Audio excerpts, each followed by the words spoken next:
Sir இப்பெல்லாம் கல்யாணத்துக்கு முன்னாடியே நிறைய ஃபங்க்ஷன்ஸ் நடத்துறாங்க. அதுக்கெல்லாம் ரேட்டிங் சொல்றீங்களா? இது வேறயா? கேளுங்க போலாம். என்கேஜ்மெண்ட் இதுக்கு 9 மார்க் கொடுக்கலாம். ஒரு கல்யாணம் முடிவு பண்றது இங்கதான் ஃபர்ஸ்ட்.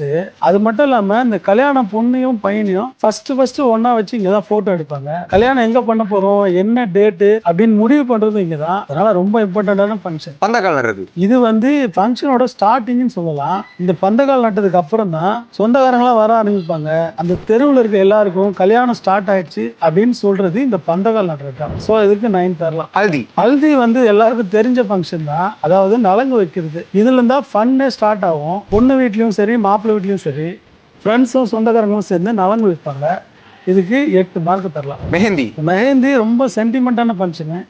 எப்படின்னா அவங்க கல்யாணம் பண்ணிக்க போறவங்க நினைச்சு கையில மெஹந்தி போடுவாங்க. அந்த மெஹந்தி எந்த அளவுக்கு ஒட்டி இருக்கோ அது அந்த அளவுக்கு அவங்க மேல ஆசை இருக்கு அப்படின்னு நம்புறாங்க. ஸோ இதுக்கு 7 மார்க் தரலாம். சங்கீத். இது ஆட்டம் பாட்டம் கொண்டாடுறதுக்கு பஞ்சமே இருக்காது.